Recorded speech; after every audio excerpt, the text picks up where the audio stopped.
Kiranya Tuhan sungguh baik kepada kami. Setiap hari Tuhan melayani kami. Terima kasih Tuhan buat kasih setia sepanjang hari Tuhan. Bapa yang kami boleh menyembah Engkau dengan benar Tuhan. Kami mau memuji memuliakan nama-Mu. Ampuni segala kesalahan dan dosa kami Tuhan. Tutup mata kami, tinggalkan kami Tuhan. Kami mohon ampun Bapa. Inilah hidup kami Tuhan. Kami mau serahkan ke dalam tangan-Mu.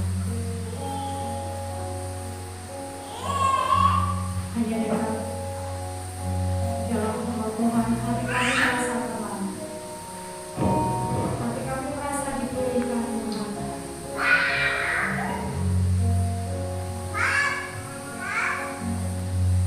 Kita mau memulakan ujian Tuhan. Injil bersama.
Naikkan pujian syukur hormat kami kepada-Mu.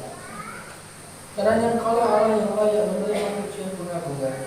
Hanya Engkaulah Allah yang layak menerima penyembahan kami. Ketika kami mengangkat tangan, Engkau mengulurkan tangan, Engkau menjamah kami, Engkau mengurapi kami, Engkau menguatkan kami, dan Engkau tidak pernah membiarkan kami jatuh tergeletak. Dan kami yakin Engkau ada di tengah kami, melawat kami. Terima kasih Yesus.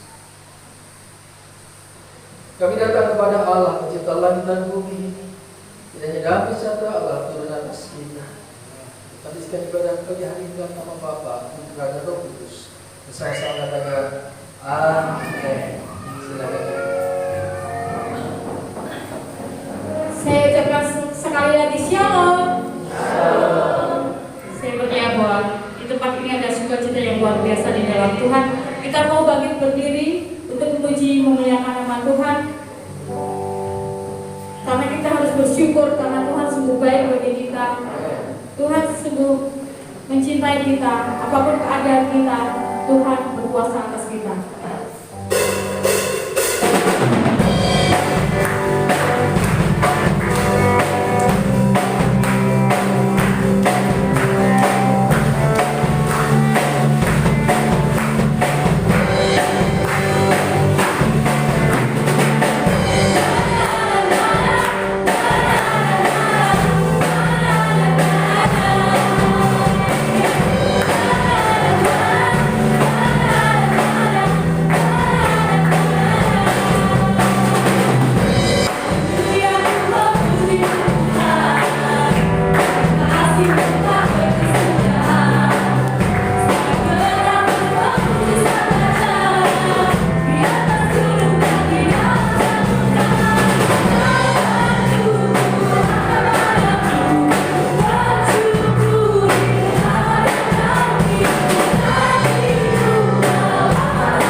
Ya, mari kita berdoa dengan anak kita yang luar biasa ini. Kami bersyukur Tuhan di pagi harinya anak kami Kau jaga dengan kesehatan, kekuatan, kelimpahan. Mereka tidak kekurangan sesuatu pun yang baik. Kau berkati orang mereka, Tuhan mereka jadi orang tua yang bertanggung jawab, dimampukan melaksanakan tanggung jawabnya, memenuhi kebutuhan anak kami. Bahkan di pagi hari ini membawa anak datang ke sekolah. Kiranya kasih rahmat Tuhan menyertai anak kami. Masa depan mereka kami tahu tanganmu, menjaga kemuliaan Allah yang akan menyertai kehidupan mereka. Sehingga pada akhirnya mereka mengenapi setiap rancangan-rancangan Tuhan. Bila hari ini mereka boleh bersekolah minggu dan mendapatkan makan yang cukup untuk pertumbuhan mereka, semakin hari semakin dirontak-rontakkan Tuhan, semakin hari semakin cinta Tuhan. Di dalam nama Yesus, hamba berkati dalam ini. Haleluya. Amin. Selamat bersekolah minggu adik-adik. Dan kita yang ada di sini, kita mesra hati kita membuka hati pikiran kita untuk mendengarkan firman Tuhan. Kita mau menyenangkan hati Tuhan. Kami percaya Tuhan menuntut hati kita untuk menjadi bicara firman. Tuhan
Ini kerinduan kami ya Bapak menyenangkan hati ini. Sekalipun kami sadari bahwa menyenangkan kami begitu banyak hal yang harus terjadi dalam kehidupan kami. Tidak gampang, sangat sulit, bukan dan tidak mungkin juga. Yang percaya bahwa akan memampukan kami belajar memberi terbaik seperti Engkau ya Bapak, memberikan terbaik bagi kami. Maka kesempatan pagi hari saya membawa diri kami yang seluruh hari. Ibadah di tempat ini menjadi ibadah yang hidup yang terus sampai ke depan. Biar ini yang terbaik yang bisa kami lakukan. Yang boleh dengar akan sabda dan yang boleh diubahkan dan yang boleh dimerdekakan dalam setiap perkara yang kami hadapi. Dalam hidup Prapaskah ini yang dimuliakan, betapa luar biasanya Engkau Allah yang Yesus menyatakan kasih dan amat kepada kami. Berkepada Tuhan kami siap mendengar. Haleluya. Amin. Ya, shalom Bapak Ibu. Shalom Tuhan. Hari kita bisa beribadah ada anugerah Tuhan. Dan ini adalah minggu Prapaskah, masa persiapan Paskah, dan ada banyak peristiwa sebelum Yesus ditangkap, Yesus disiksa, Yesus disalibkan dan mati, dikuburkan dan bangkit. Semua jalan Via Dolorosa itu bukan jalan yang enak untuk dikenal, tidak enak untuk dilihat, tidak enak juga untuk dirasakan, tetapi itulah yang terjadi. Karena begitu besar kasih Allah akan dunia ini, sehingga Dia telah mengaruniakan anaknya yang tunggal, supaya setiap orang yang percaya kepada Dia tidak binasa, melainkan beroleh hidup yang kekal. Jalan itu menunjukkan kasih dan namanya itu disebut sebagai jalan salib. Perjalanannya sangat-sangat menyakitkan. Mari kita akan belajar dari Lukas 22. Ya, ayat 39. Mari kita baca sama-sama. 2, 3. Lalu ketika Yesus keluar kota dan sebagaimana biasa, Dia menuju ke Bukit Zaitun. Murid-muridnya juga mengikuti Dia. Setelah tiba di tempat itu, Dia berkata kepada mereka, berdoalah supaya kamu jangan jatuh ke dalam pencobaan.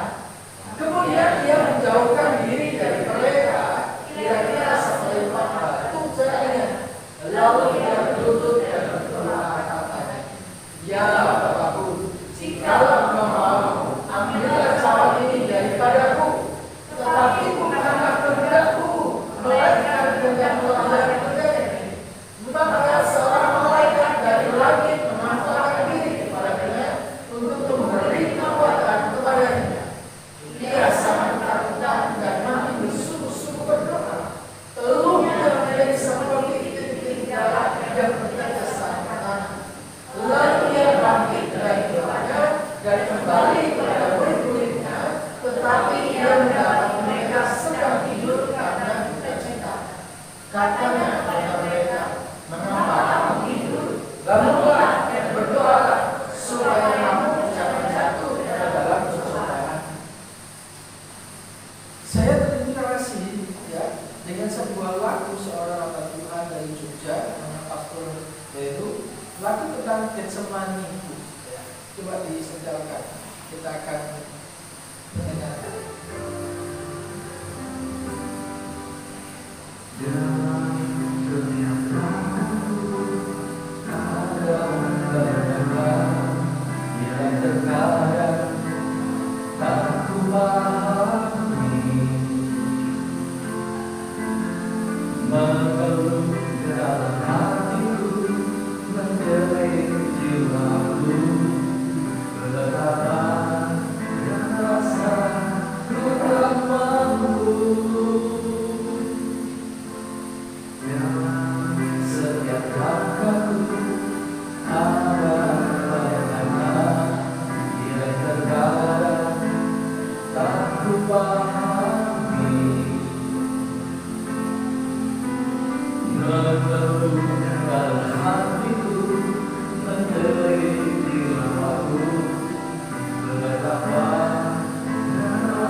Faktanya sekarang kita percaya kepada Tuhan, ada jaminan pemeliharaan penjagaan Tuhan, tetapi kita selalu juga diperhadapkan pada jalan yang naik turun, jalan yang terjal, persoalan-persoalan. Nah, kalau Yesus sebagai anak Allah, Dia pewaris surga yang sesungguhnya, sesungguhnya itu mau turun ke dunia untuk menyelamatkan manusia dan mengalami jalan via dolorosa. Sebagai manusia, dia mengalami ketakutan yang luar biasa. Dari ayat yang kita baca tadi, dari Lukas 22 tadi, yang Bapakku, jika engkau mau ambil sahabat ini daripadaku, tetapi bukanlah kehendakku, melainkan kehendakmu yang terjadi. Maka seorang malaikat dari langit menampakkan diri kepadanya untuk memberi kekuatan kepadanya. Ini adalah sangat ketakutan dan makin bersungguh-sungguh berdoa, peluhnya menjadi seperti titik-titik darah yang bertetesan ke tanah. Setiap orang pernah mengalami dan merasakan pergumulan hidup. Berat ringannya tentu sangat berbeda. Tapi setidak-tidaknya setiap orang pernah mengalami titik terberat di dalam hidupnya.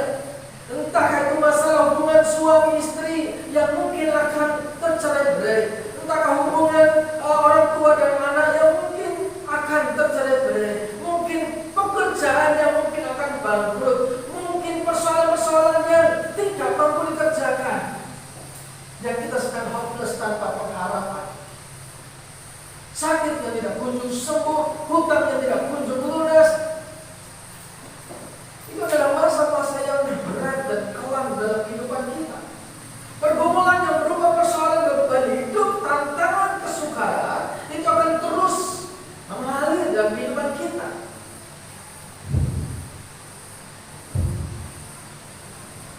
Orang-orang dekat kita yang diharapkan bisa menolong, tapi justru membiarkan kita bergumul sendiri. Kadang-kadang kita merasa aman yang karena ada orang tua, karena ada saudara, ada teman, ada kolega, ada orang-orang yang bisa kita jadikan gandolan, yang bisa kita jadikan harapan kita.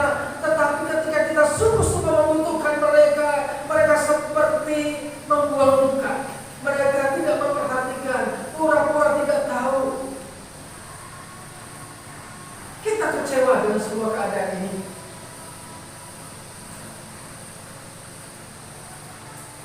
Maka kita belajar pada Tuhan Yesus juga yang mengalami pergumulan yang berat dan kami bersamanya. Sebagai Allah, dia tahu rancangan-rancangan Bapaknya untuk dia melewati jalan via dolorosa itu adalah jalan salib, jalan penderitaan. Dan dia sebagai manusia, dia berkata, ya Bapa, kalau boleh cawan ini lalu daripadaku. Bukankah itu seperti doa kita?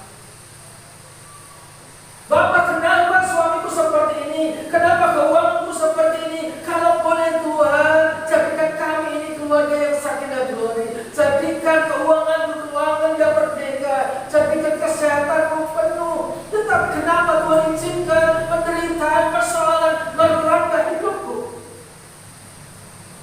Yesus berdoa dengan cara yang sama. Ya Bapak, kalau boleh cawan ini lalu daripadamu. Di bagian ayat Alkitab yang lain, dia tidak hanya sekali ngomong berdoa kepada Bapaknya seperti itu. Dia maju satu langkah, kemudian dia berkata, ya Bapa, kalau boleh cawan ini lalu daripadamu. Dia duduk tertegun menunggu Bapaknya menjawab dan tidak menjawab. Dia mundur lagi, dia melihat para muridnya. Tapi kemudian dia maju lagi, dia berdoa, kalau boleh Bapak, cawan ini lalu dari tangan. Bapaknya tidak menjawab. Dia kemudian mundur lagi, mengingatkan murid-muridnya. Dan terakhir baru dia berkata, dalam cawan ini harus aku minum juga. Jadilah kehendakmu dan bukan kehendakku. Saudara Tuhan, mari kita belajar dari Tuhan Yesus ketika menghadapi persoalan-persoalan hidup. Tidak ada seorang pun di antara kita tidak punya persoalan. Saya pastikan itu setiap kita punya persoalan. Walaupun ketika ditanya bagaimana keadaanmu, ya luar biasa, dahsyat, baik-baik saja.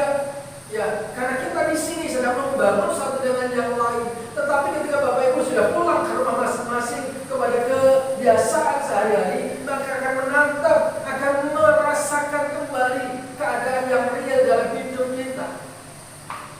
Yang luka masih punya luka, yang sakit masih sakit.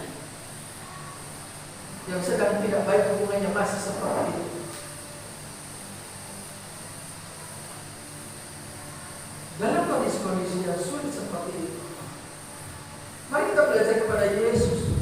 Yesus dalam keadaan sehat, iya, tetapi dia sudah tahu bahwa dalam beberapa waktu kemudian dia akan ditangkap. Dalam waktu beberapa waktu kemudian dia akan disiksa. Dia dihakimi, disiksa, kemudian disalibkan. Satu bayangan yang welcome pasti terjadi.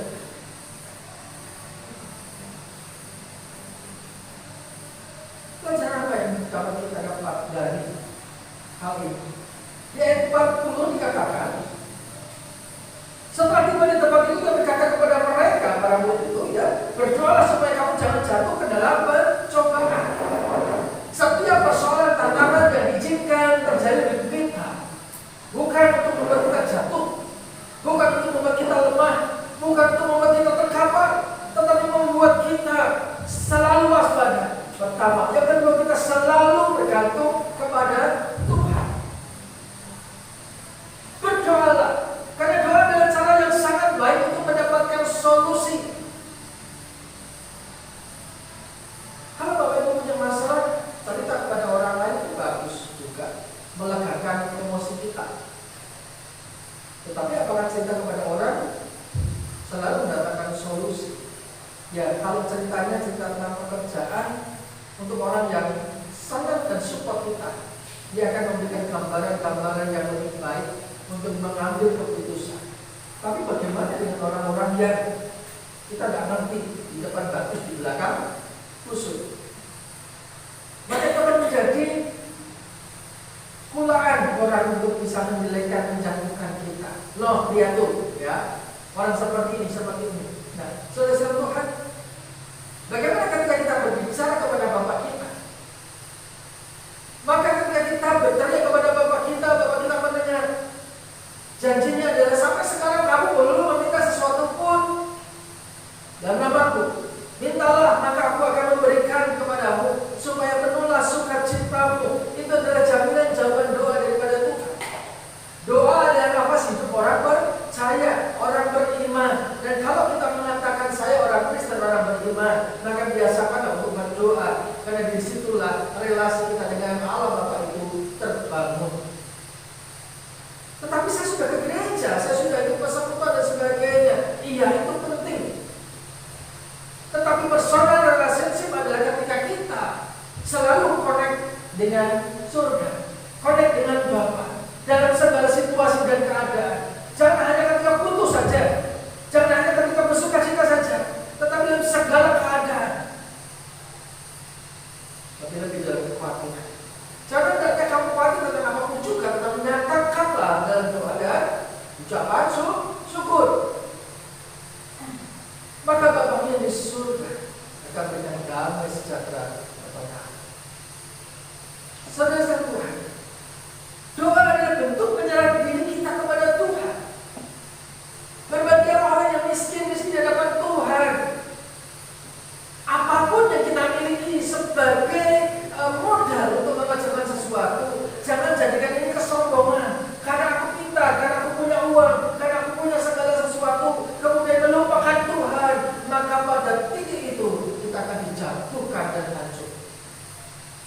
Tetapi sekalipun kita punya segala sesuatu, kita harus mengandalkan Tuhan dan kita menanggalkannya, menganggap diri ini tidak mampu di depan Tuhan. Karena segala apa yang kita miliki itu bersifat fana, sementara dan terbatas. Tetapi kalau kita bersama dengan Tuhan, siapakah yang menjadi lawan? Doa adalah sikap iman kita kepada Tuhan. Bagaimana kita membuktikan diri kita percaya kepada Tuhan kalau kita tidak pernah berdoa? Yang saat ini adalah obat saja yang penting obat hari.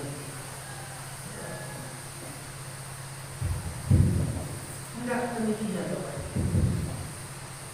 Ada kuasa lebih daripada sekedar obat. Terlalu banyak kesaksian bagaimana orang-orang hidup sehat tanpa obat. Ini bukan berarti saya menganjurkan Bapak Ibu melepaskan obat kalau ada yang perlu obat.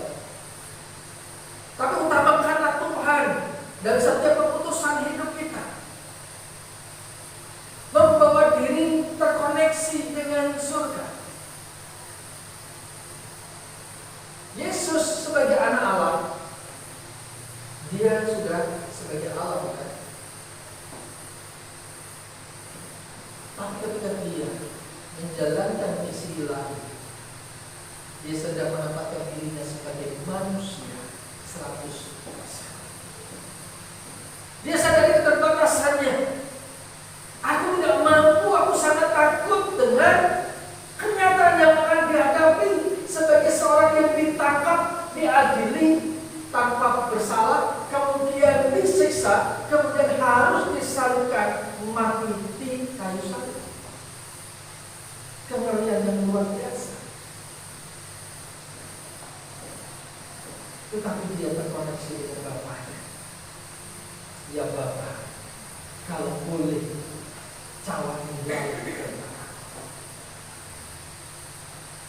Bagaimana jika Bapak menjawab, ya wes deh, Yesus, bagian Yesus domennya, apa yang terjadi?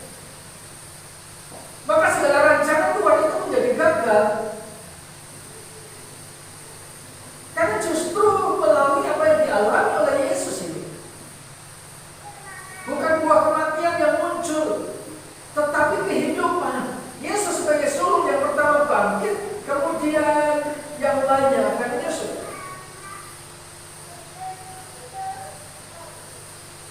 Berdoalah ketika Bapak mengalami tekanan-tekanan di Bapak soal-soal apapun itu.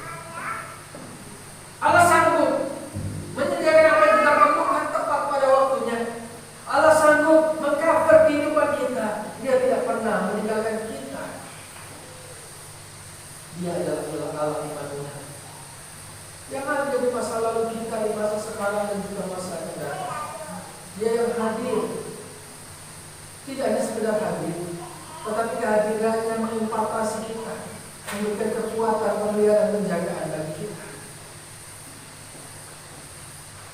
Dalam setiap kekuatan yang ketakutan, berserulah kepada Bapa. Nyatakan pernyataan imanmu kepada Bapa di surga. Namun juga jangan memaksa Tuhan dengan doa puasa. Perlu doa puasa, tapi bukan bagian dari demo di hadapan Tuhan. Selalu diatur doa, jadilah kehendakmu dan bukan kehendak. Karena selalu rancangan dan keputusan Tuhan itu adalah yang terbaik dalam kehidupan kita. Doa adalah sikap iman kita kepada Tuhan. Makanya kata itu dalam kehidupan kita masing-masing.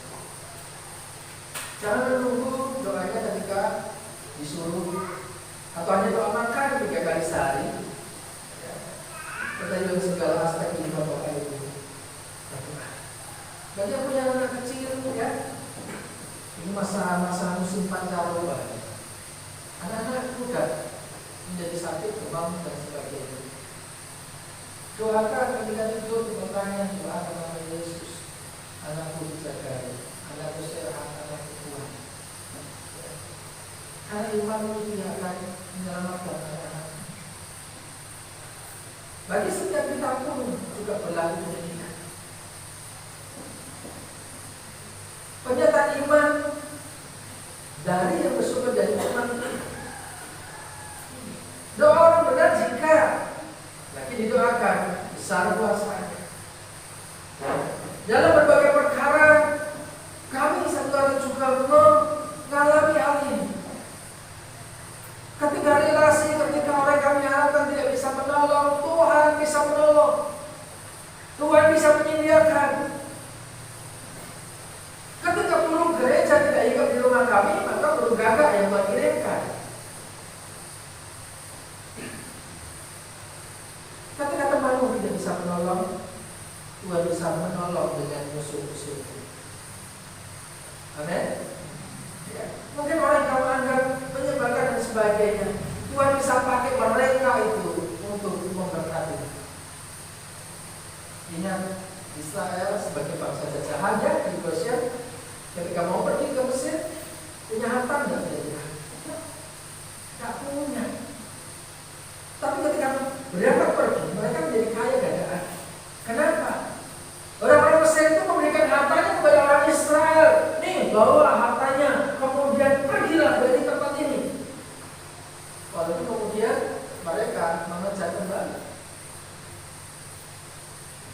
Kemudian dalam pergerakan yang lain, bagaimana orang-orang Israel ini juga ditolak oleh musuh-musuh karena mereka dimakan Tuhan.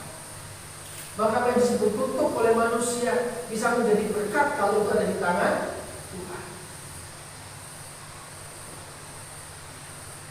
Dalam menghadapi pergumulan, yang pertama harus dilakukan adalah berdoa.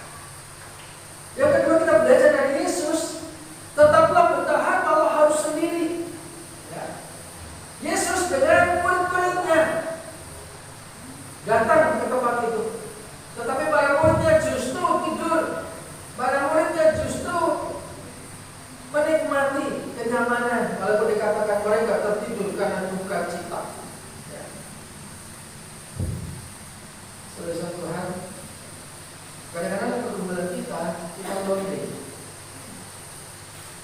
Gak punya teman, kita sendirian, keluarga gak ngerti, ya, saudara gak ngerti, ayah ibu gak ngerti, tetangga gak ngerti, dan kita berjalan sendiri. Bahkan ketika kita mencoba mengkomunikasikan, bercerita sharing pun kita tidak mendapatkan apa yang kita harapkan.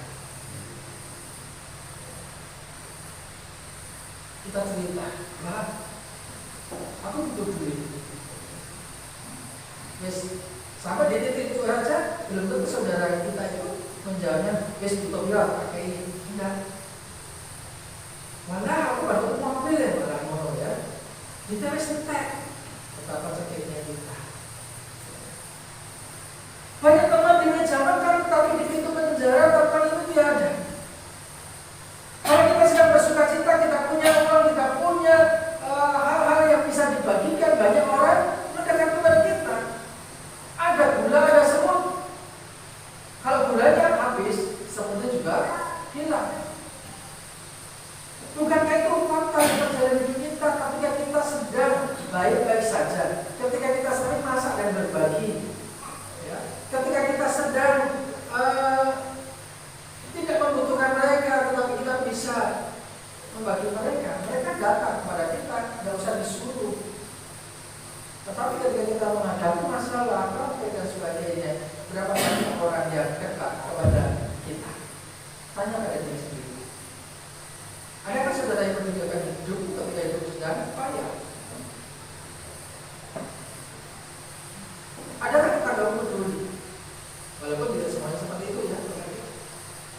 Tapi mayoritas adalah bahwa orang-orang yang dekat dengan kita ketika kita baik-baik saja, kemudian kita mengalami hal yang tidak baik, mereka menjauh dari hidup kita. Yesus dengan para murid kan mendaratkan ketika bersama-sama. Tentunya, ya itu kanyangnya aku berdoa supaya tidak sepi, gitu kan? Tapi ternyata justru mereka tidur, mereka abai. Walaupun mereka juga punya alasan ya, waduh capek banget, aku sudah duka cita panjang gitu ya, dan bisa dipahami secara manusia.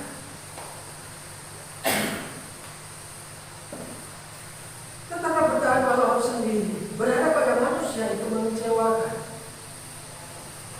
Manusia itu bisa bicara tentang orang tua kita, tentang teman kita, sahabat kita, para pekerja, pendeta dan sebagainya.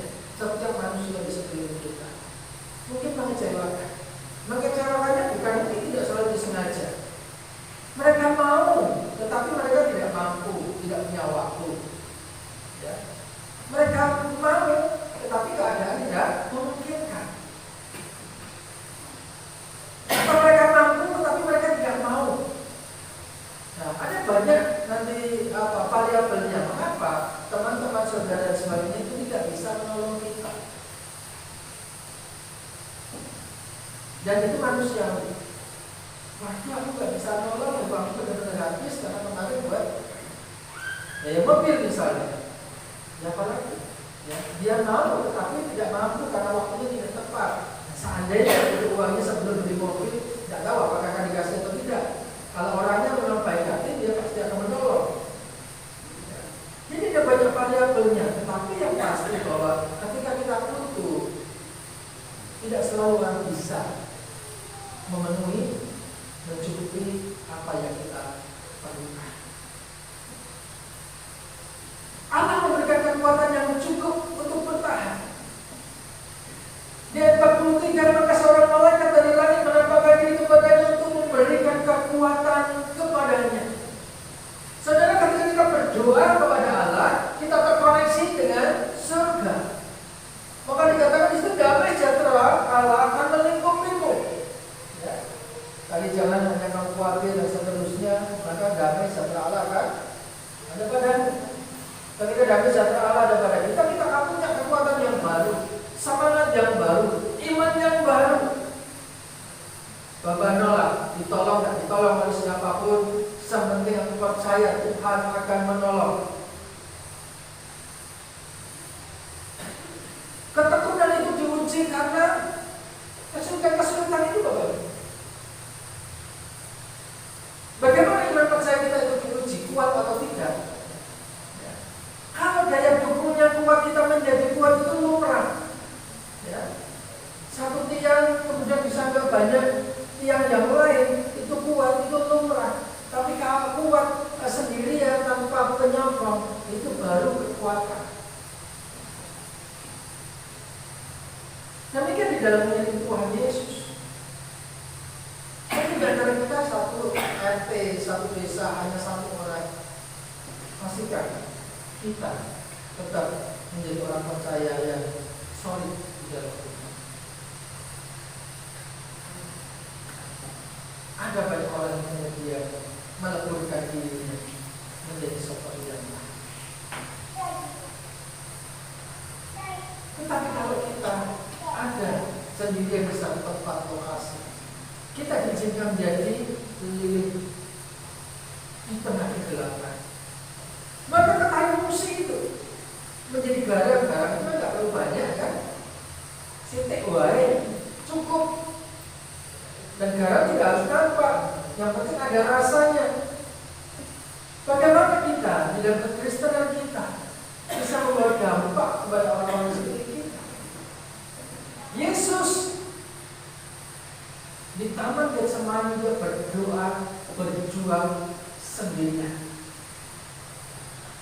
Para murid-murid, tetapi dia terus terkoneksi dengan Bapa.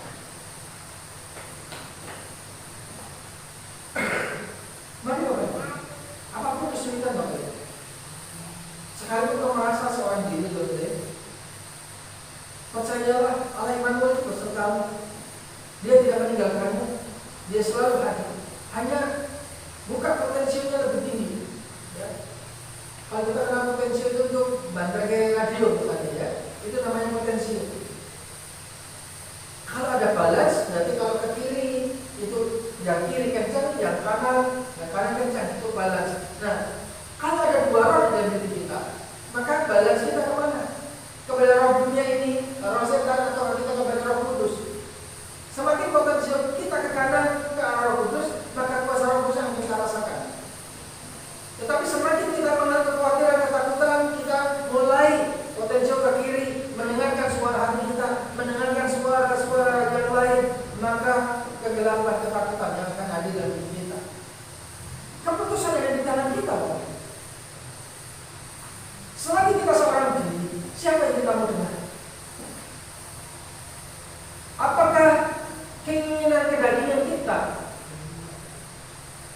roh-roh dunia ini, pengajaran-pengajaran dunia ini, ataukah kita mau mendengarkan suara Bapa kita dan kita akan menikmati setiap janjinya digenapi dalam hidup kita? Yesus di taman ini dia sedang berganding dengan Bapa. Kalau boleh cawan ini lalu daripada. Tapi pada intinya dia berkata, ya Bapa, tidak menjadi bukan. Ketiga, berserah penuh kepada Tuhan. Di ayat 42 dikatakan demikian. Tetapi bukanlah kehendakku, melainkan kehendak-Mu yang terjadi. Dalam setiap persoalan-persoalan itu, ketika kita berdoa, yang kita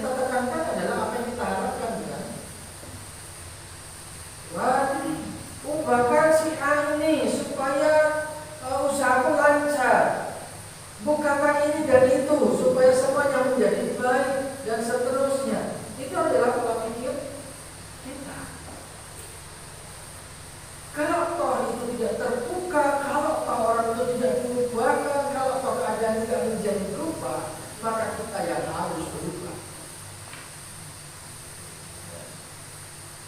Berserah kepada Tuhan, yakinlah bahwa Allah pasti menolong. Percayalah kepada Tuhan itu selalu yang terbaik. Saya lupa memasukkan sebuah video. Ada seorang nenek-nenek tua, ya, duduk di kursi taman. Ya, kursi taman kalau itu kan di bawah gedung juga, gedung tinggi. Kemudian tongkatnya, karena itu sudah tua, tongkatnya itu terjatuh. Kemudian di pinggir sebelah sana itu ada seorang muda yang sedang mainan handphone, sedang bersandar seperti ini di tiang lampu jalan. Ibu ini berteriak, minta tolong nak, tolong ambilkan tongkatku. Anak ini pura-pura dan dengar, dia terus main HP. Kemudian ibu ini kan lama-lama jengkel, gitu ya, dimintain tolong nggak, jawab-jawab. Gimana perasaan Bapak Ibu kalau seperti itu? Ya, pasti hatinya nggak nyaman kan? Wih, bocah itu mau ngupingin, terus jadi jiantong gitu ya, orang semua gitu. Akhirnya ibu ini berdiri dari tempat duduknya dan dia mulai berjalan mengambil tongkat itu. Dan ketika ibu ini mengambil tongkat itu, tiba-tiba dari atas ada benda yang jatuh tepat di posisi di mana ibu ini kira-kira. Jika tongkat itu diambilkan oleh pemuda itu, akan terjadi yang ini. Pasti kejatuhan barang kan? Pasti celaka. Tetapi ketika dia kemudian mengambil sendiri dan barang jatuh itu hanya mengenai porsi yang dia tinggalkan. Akhirnya Bapak Ibu, kita bisa menyadari bahwa Allah itu bekerja dengan segala sesuatu untuk mendatangkan kebaikan. Ya. Kalau ada teman yang bisa menolongmu, jangan menjadi panas hati. Kalau harus menghadapi persoalanmu, jangan juga menjadi gentar. Karena Allah sanggup menolongmu dengan cara yang unik, termasuk itu tadi. Dengan membiarkan anak muda ini acuh, nggak peduli, sehingga orang tua ini bisa selamat dari kejatuhan benda dari lantai atas, dari malapetaka. Kadang-kadang Tuhan izinkan ini supaya kita juga bisa melangsungkan itu. Nah, Bapak Ibu saudara Tuhan, dalam banyak hal Tuhan juga bisa memberkati. Ketika pulang dari Surabaya, kemudian bingung mau pelayanan antara pelayanan dan keuangan. Kemudian ada seorang yang mengajak ke Singapura. Ya Mas, ke Singapura nanti di sana bisa melayani, gitu kan? Kemudian ya Bapak mau juga kita melayani dan sebagainya. Rasio saya juga bekerja seperti itu. Iya, yang penting saya melayani, sanggup bekerja, saya melayani, saya menyiapkan uang Bapak Ibu, saya cari pinjaman, kemudian Bapak saya berdus, gitu kan, sehingga saya ke Medan itu naik berdus, gitu kan. Berangkat itu jadi raja, kenapa? Masih bawa bekal kan, masih bawa uang, sampai di Medan 3 hari perjalanan Pak AMS. Nyanyi gembira sambil berdoa, Tuhan terima kasih, sambil melayani Tuhan, saya juga akan jalan, terima kasih, sampai di Medan. Pagi-pagi orang yang ngajak kami itu ternyata ada berempat waktu itu, dan uang yang kami bawa itu diminta masing-masing waktu itu 3 juta, sehingga 12 juta itu sudah dibawa oleh perempuan ini. Kemudian kami disuruh mandi di Full ARS di Medan. Suruh mandi. Begitu kami selesai mandi, orangnya hilang. Apa yang terjadi? Orangnya hilang dan kami tidak punya uang sama sekali.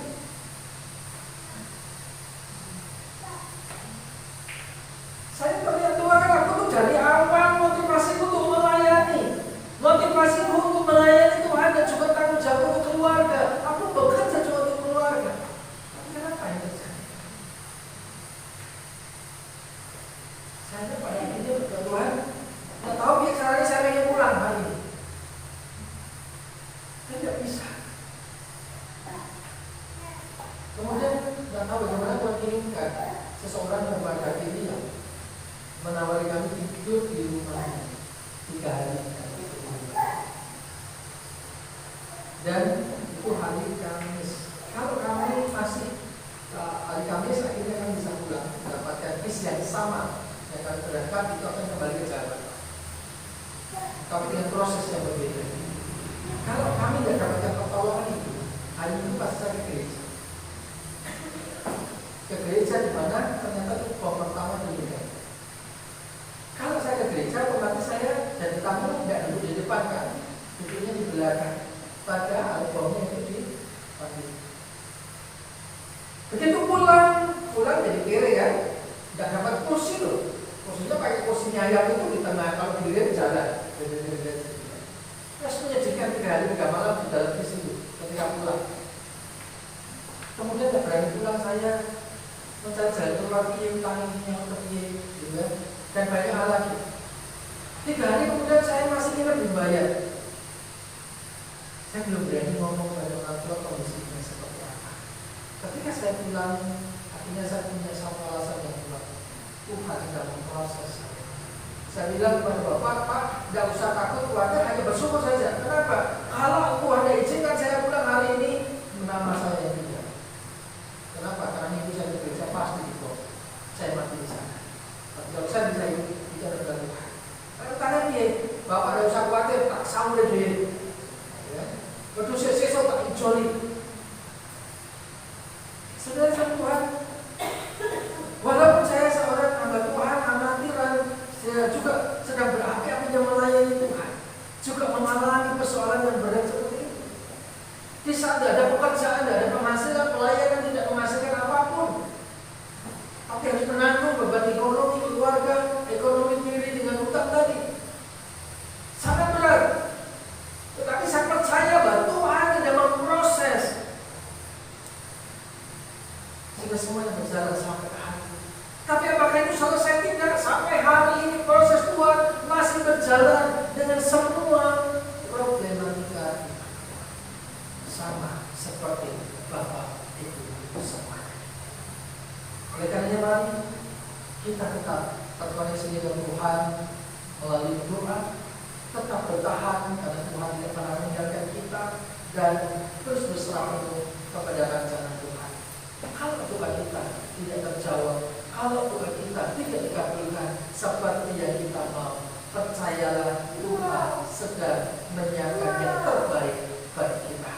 Amin. Yesus tetap menjalani salibnya, Yesus tetap menjalani penderitaannya, tapi endingnya kemudian Yesus dibangkitkan, Yesus dimuliakan, Yesus duduk di sebelah kanan Allah Bapa. Mari kita berseru sejenak dan kita sambil menikmati video yang ada, kita akan sambil menyanyikan video ini.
Bapak Ibu, khususnya Tuhan, kadang-kadang mengizinkan kita masuk dalam taman yang sebelah ini penuh dengan pergumulan hidup kita.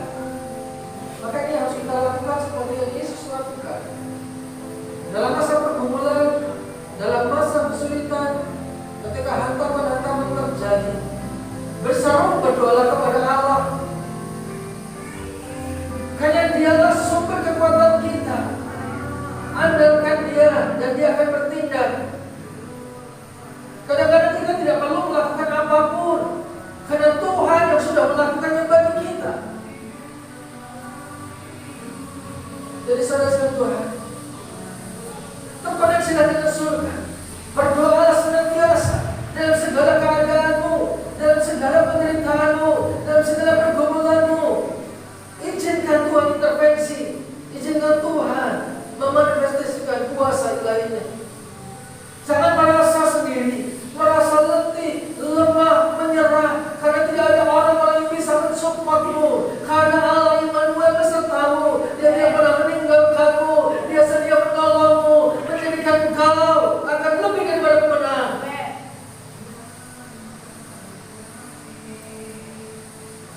Sesuatu percaya penuh kepada-Nya. Karena orang-orang yang ragu dan tidak akan mendapatkan apapun dalam hidupnya, tetapi orang yang percaya penuh kepada kendali Tuhan, maka segala sesuatu akan diubahkan oleh Tuhan. Yang disebut kutuk akan menjadi berkat, yang disebut penderitaan akan menjadi sukacita. Karena Allah itu dalam segala sesuatu mendatangkan kebaikan bagi orang yang mengasihi Dia. Di masa yang prapaskah ini, setiap kita boleh menjadi orang-orang yang meneladani Kristus dalam hidup kita masing-masing. Gloria Haleluya. Terima kasih Tuhan Yesus. Firman-Mu selesai ditentangkan. Dia kuasa yang menulis semua akan memampukan kami. Tidak saja menjadi pelaku firman yang baik, pendengar firman yang baik, tetapi juga menjadi pelaku firman yang baik. Mampukan kami Tuhan di dalam nama Yesus. Haleluya. Amin. Puji nama Tuhan. Firman Tuhan sudah kita dengarkan, dan kita akan masuki sesi untuk doa syafaat. Kita memuji kebesaran Tuhan.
Haleluya. Amin.